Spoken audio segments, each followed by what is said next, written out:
तो दोस्तों stock market news फिर से लेके आए हैं आपके लिए ताकि आप रहें अपडेटेड जो भी चल रहा है मार्केट के साथ।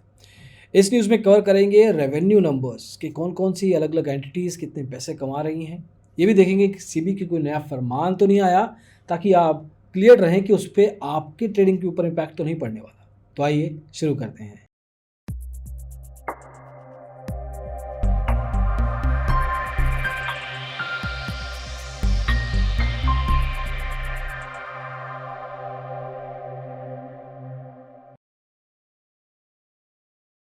तो दोस्तों CDSL का नाम सुना है आपने?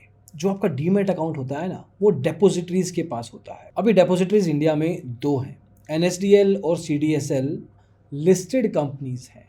जो भी डीमैट अकाउंट की देख देखाव करना होता है, जो आपसे DP चार्जेस लिए जाते हैं, ये आपको पता होगा। जो आपसे DP चार्जेस लिए जाते हैं डिलीवरी में, जब आप शेयर को बेचते हैं, तो ये इस पर्टिकुलर एंटिटी के पास जाता है, ये डेपोजिटरी के पास जाता है। इंडिया में दो हैं, NSDL और CDSL।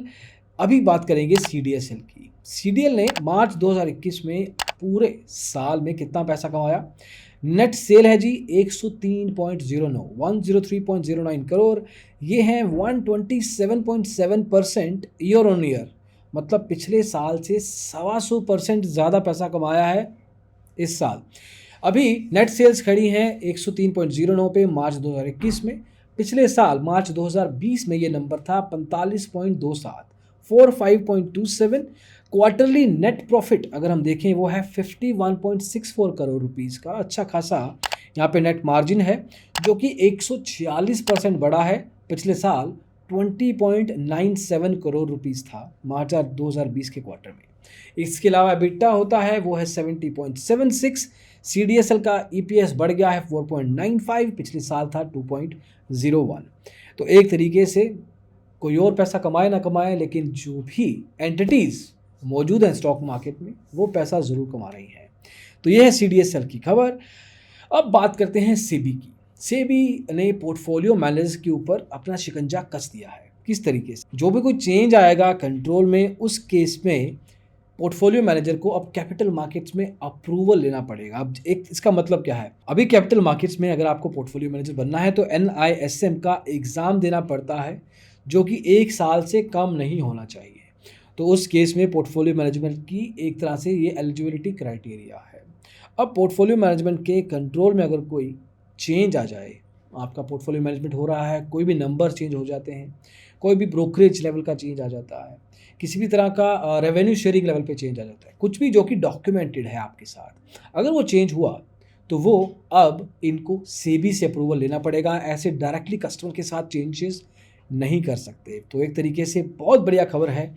जो भी पैसे लोग पोर्टफोलियो मैनेजमेंट में लगाते हैं, HNIs के लिए ज़्यादातर होता है ये, हाई नेटवर्थ इंडिविजुअल्स के लिए, तो उस हिसाब से बढ़िया खबर है। अब बात करते हैं मोतीलाल ओसवाल की। मोतीलाल ओसवाल ने अपना नेट प्रॉफिट क्वार्टरली लेवल पे बेसिकली डिस्क्लोज किया है। 448 करोड़ रुपए है ये, जो कि 264 करोड़ इसमें इन्वेस्टमेंट गेन्स भी हैं। अब पिछले साल कंपनी ने इसी टाइम पे 253 करोड़ रुपए का नुकसान शो किया था। तो एक तरीके से बहुत बड़ा जंप है ये। रेवेन्यू के लेवल पे भी 315% का जंप है। 1200 करोड़ रुपए का रेवेन्यू पूरे साल का, रात पूरे क्वार्टर का है। एक तरीके से अच्छा खासा नंबर है। वहीं पे अगर हम पूरे साल की इनकम की बात करें तो वो है 1245 करोड़ रुपए। तो एक तरह से अच्छे खासे नंबर्स पे ये ब्रोकर बैठा है। मेन ब्रोकरेज हाउस की बात करें तो उसका भी हाईएस्ट एवर रेवेन्यू हुआ है 514 करोड़ के क्वार्टर का। तो बड़े बड़े नंबर्स हैं। मोतीलाल ओसवाल सर्टेन लेवल पे अच्छी डायरेक्शन में जा रहा है, एटलीस्ट फाइनेंशियली बात करें। और फाइनली सेबी को एक बार और कवर कर लेते हैं। सेबी ने ब्रोकर्स के लिए एक तरीके से रूल बनाया था कि लॉकडाउन चल रहा है, एक तरीके से आप काम कर सकते हैं, लेकिन आपको कॉल रिकॉर्डिंग्स जो भी आपके ट्रेडर्स के साथ होती हैं वो जमा करवानी है। उसके बिना अगर ऐसे नहीं किया जाएगा तो उसको इलीगल माना जाएगा।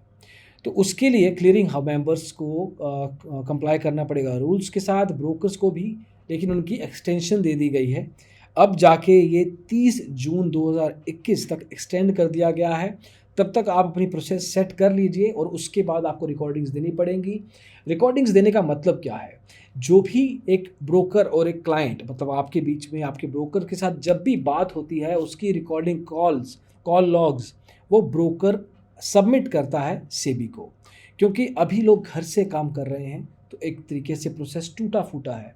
लेकिन ये सेबी ने कहा है थोड़ा टाइम ले लीजिए, लेकिन आपको रिकॉर्डिंग्स देनी पड़ेंगी, क्योंकि अगर ऐसा नहीं होता है तो क्या पता क्या बात हो रही है और ट्रेडर का नुकसान है उसमें। तो ये भी एक ट्रेडर के बेनिफिट के लिए बात है।